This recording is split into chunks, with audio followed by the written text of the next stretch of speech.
मैं शैली शर्मा, आप देख रहे हैं अपने क्षेत्र की खास खबर। ऊर्जा स्रोत और कर्तव्य बोध करवाती है श्रीमद् भागवत गीता अमृता विद्या एजुकेशन फॉर इमोर्टैलिटी और छाव फाउंडेशन के संयुक्त तत्वाधान में जीवन में गीता की भूमिका चर्चा का आयोजन फतेहाबाद रोड स्थित शिरोज हैंगआउट में किया गया। चर्चा के दौरान अतिथि वक्ता के रूप में आए एयरपोर्ट अथॉरिटी ऑफ इंडिया के महाप्रबंधक AAI श्री अनूप चंद्र श्रीवास्तव ने श्रीमद् भागवत गीता को केवल एक धार्मिक या आध्यात्मिक ग्रंथ के रूप में न लेकर जीवन को एक सकारात्मक ऊर्जा प्रदान कर कर्तव्य बोध करवाने वाला ग्रंथ बताया। उन्होंने कहा कि श्रीमद् भागवत गीता भारतीय संस्कृति का अभिन्न भाग ही नहीं, मानव मात्र को कर्तव्य करने रहने को प्रेरित करने वाला दर्शन है। भारत में युग क्रम के अनुसार सतयुग, त्रेता, द्वापर और कलयुग आदि 4 भागों में विभक्त किया गया।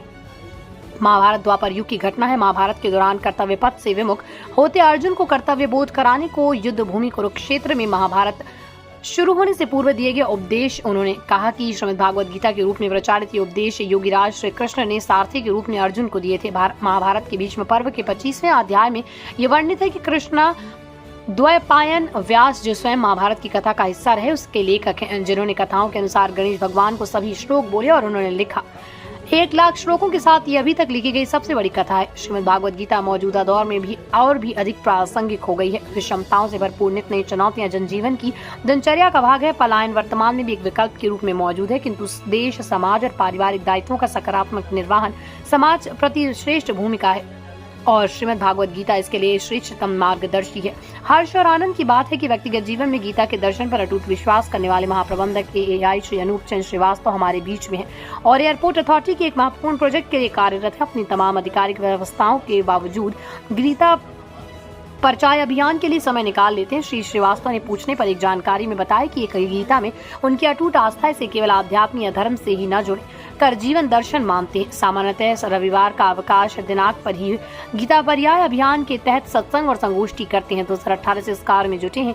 BE, ME, MBA जैसी उच्च तकनीकी शिक्षा से शिक्षित श्रीवास्तव के जीवन में वैज्ञानिक दृष्टिकोण अभिन्न है। तर्क और जिज्ञासाओं स्वाभाविक मानव वृत्ति मानकर सहजता से लेते हैं। सहिष्णुता और अस्तित्व की अवधारणा में विश्वासी श्री श्रीवास्तव का मानना है कि गीता की शिक्षाओं हर किसी के लिए बेहद महत्वपूर्ण है, बस उन्हें उन्हीं संदर्भ में समझने की जरूरत है।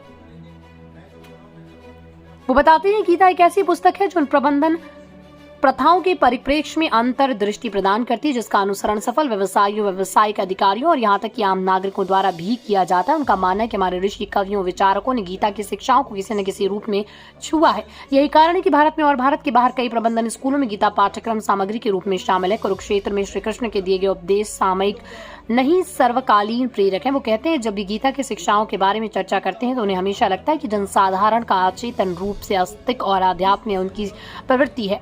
गीता अहंकार को दमित करती है और ये दैनिक जीवन में कितना महत्वपूर्ण है। जब व्यक्ति का अहंकार को नियंत्रित हो जाता है तो जीव में स्वतः ही खुशहाली आने लगती है। सिविल सोसाइटी के जनरल सेक्रेटरी अनिल शर्मा और छाव फाउंडेशन के आशीष शुक्ला ने उम्मीद जताई कि श्री श्रीवास्तव का अभियान अपने आप में एक आदर्श है।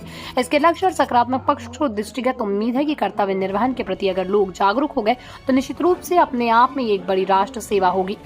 श्रीमद् भागवत गीता महाभारत के भीष्म पर्व के 25वें अध्याय से शुरू होती है। भगवत गीता में कृष्ण और अर्जुन के बीच की बातचीत को चित्रित किया गया। इसमें योद्धा अर्जुन जब अपने रिश्तेदारों को उसके सामने लड़ने के लिए तैयार देखता है तो वो कुटुंबों के कारण घबरा जाता है। उसने लड़ाई लड़ने का विचार छोड़ दिया और अपने मित्र और सारथी कृष्ण को आत्मसमर्पण कर दिया कि वो अब क्या करे।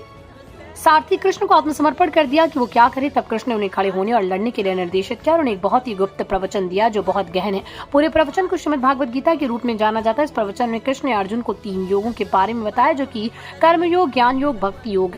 ये 3 विधियां निर्वाण के मार्ग है। यदि कोई इनमें से किसी की एक अवधि का अभ्यास करता है तो भौतिक संसार के बंधन से मुक्त हो जाता है, जो प्रकृति में नश्वर और सर्वोच्च इकाई से जुड़ता है, जो अमर है और हर जगह मौजूद है। श्रीमद् भागवत गीता में 18 अध्याय जिनमें 700 श्लोक हैं।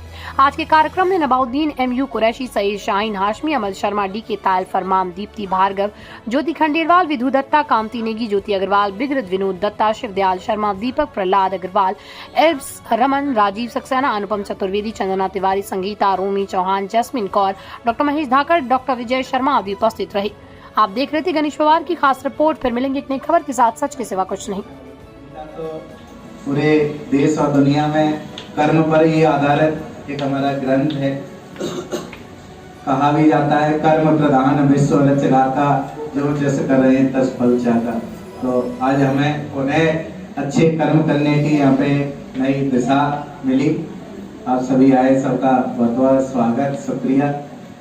और कहा तो ये भी जाता है कि हम सभी ईश्वर के अंश हैं। गीता पढ़ो।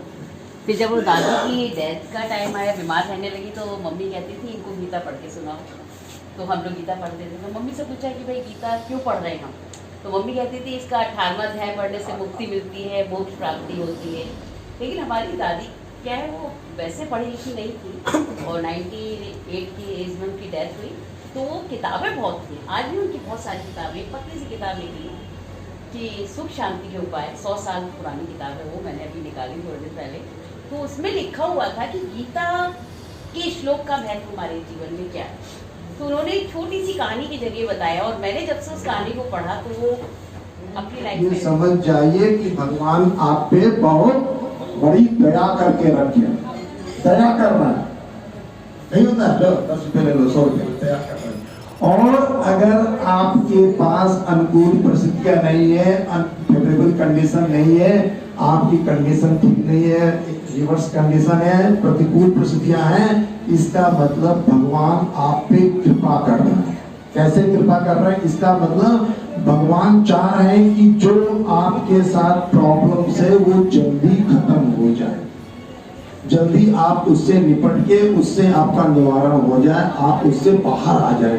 तो अगर प्रॉब्लम्स कुछ है तो हमें भगवान को थैंक्स बोलना चाहिए।